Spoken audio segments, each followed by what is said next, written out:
when I travel to other countries, boys and girls, believe it or not, I am on my best behavior. I always try to be overly polite.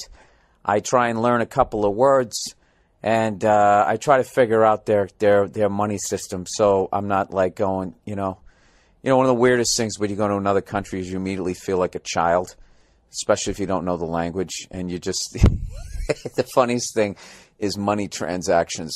You just come up and you're like, hey, like hoping they speak English. You almost say like hello with an accent, like, hello.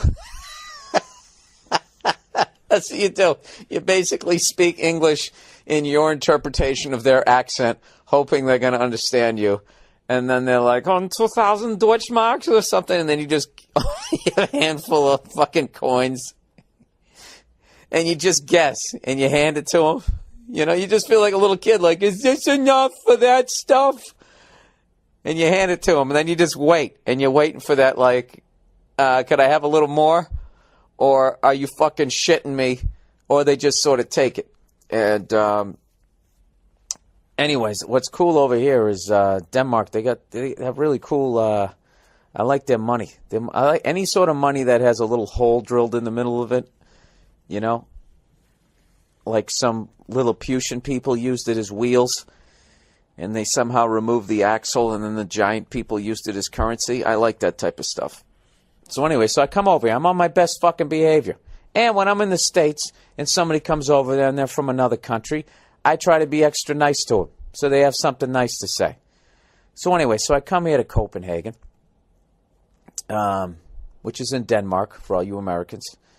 Fellow Americans, I should say. Look at me trying to separate myself as if I could find it on a map before I came here. We jump in the cab, and I'm talking to the promoter who's going to take me all the way through Scandinavia, that has all the ladies that Hitler used to rub one out to. Und they have blonde hair and blue eyes, yeah? Oh, yeah! Right? And this is one of the most fucked up podcasts so far. How many times can you bring up Hitler? Let's go for the record, shall we? It's early on in podcasting history. The first person to set the record, or at least the first time it was tracked, was Bill Burr back in the early 2000s. He had a podcast called the Monday Morning Podcast. It was highly successful until one day it was permanently suspended from iTunes. If you turn to page 17 in your Monday Morning Podcast textbooks. So anyways, I'm in this fucking cab. And I have this thing, I can never remember if from west to east, if it goes Norway, Sweden, Finland, or if it goes Finland, Sweden, Norway. I always fucking forget. Okay? And why wouldn't I forget? Those fuckers are never in the goddamn news. Other than that tragedy in Norway. But other than that, they're cool countries. They don't fuck with people. So they don't make the news. The only reason why these fucking cunts over here know where America is because we're bombing people. Because we have bases in their country. Because we're annoying the shit out of so much of the world. That's why they know where we're at. So I'm in this cab, and I'm having this conversation with the promoter going, does it go Norway, Sweden, Finland, or Finland, Sweden, Norway? I can never remember. And he explains it to me. I go, oh, okay. And then the cab ride ends, and then the cab driver turns around and goes, the Americans are so stupid with the geography. And then he goes, I'm just kidding. Try to be passive-aggressive. I said, oh, yeah, you fucking Danish cunt. Where's Tennessee in relation to Missouri? And he goes, I don't know. I'm stupid, too. Go fuck yourself with your passive-aggressive. This cunt said that shit. Americans, they're so stupid with the geography. And then he does this little pussy smile. I'm just kidding. No, you're not. No, you're not. You're serious, you miserable cunt. Oh, yeah, you're so smart. Did you go to fucking pre-med to become a taxi cab driver? You fucking douche. And right there, I swear to God, in my head, I was like, fuck Denmark and fuck this show tonight. For like the next half hour, that's what I was thinking. And then I was like, no, I can't judge the whole fucking city. I can't judge the whole country because one douche driving a cab. All right? Put yourself in America. Do you find cab drivers in America to be pleasant? No, I do not. Do you find them to be slightly miserable? Yes, I do. If you drove a cab, would you be a miserable cunt? Yes, I would be. And then I said, fuck it. Let's give these Danish cunts a fucking show. And actually, I was still nervous before I went in to do the show. And, you come all the way over here, and as much as they speak English, you're kind of wondering, how much are they going to get? And fortunately, the night before, I was in London, and I just made this decision probably about 10 minutes, like for the first 10 minutes of my set in England, I felt like I was a little on my heels. Going, and here's this joke, and are you going to get this? Okay, here's another joke. Are you going to get this? And then I finally just said, you know what? Fuck this. I'm just doing my shit. All right? And if they laugh, cool.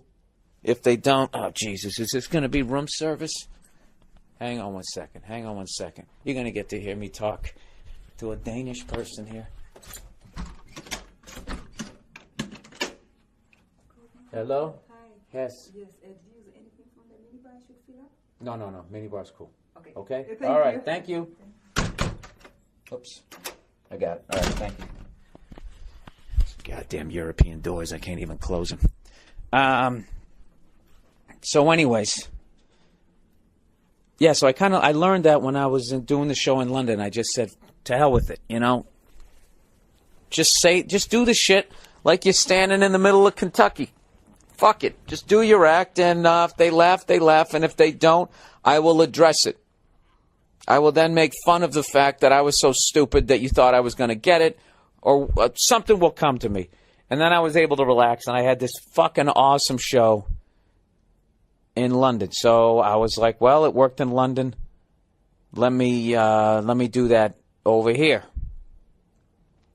So I show up to this place in Denmark, and it's probably like 400-seater. And I'm not going to lie to you, only about 125 people showed up. But why would 400 people show up? I've never been on TV over here, whatever. This is the whole purpose of it.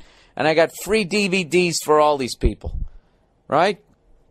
So the basic marketing strategy is I'm going to go on stage, fucking destroy, and then they're going to take these DVDs and go, "Und you must see this America next time it comes to town, yeah?" I apologize to anybody from fucking Denmark who, because I keep making you guys talk like fucking SS people. I don't know. I can't do your accent. Go fuck yourselves. I'm trying.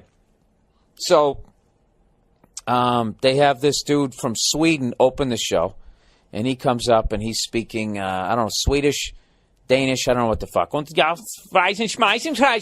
Right? And the crowd is, sort of giggling, sort of laughing. It was kind of a weird thing where there was a bunch of comedians in the crowd. So this guy goes on stage. He's a comedian. He's a newer comedian. I don't know what the deal is. And they're sort of laughing, but not really.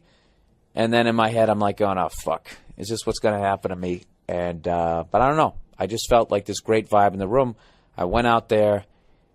And I did what I would do in the States, because I was sitting there in my head going, that fucking cunt in the taxi cab. Americans, that's so stupid with the geography, was bugging the shit out of me.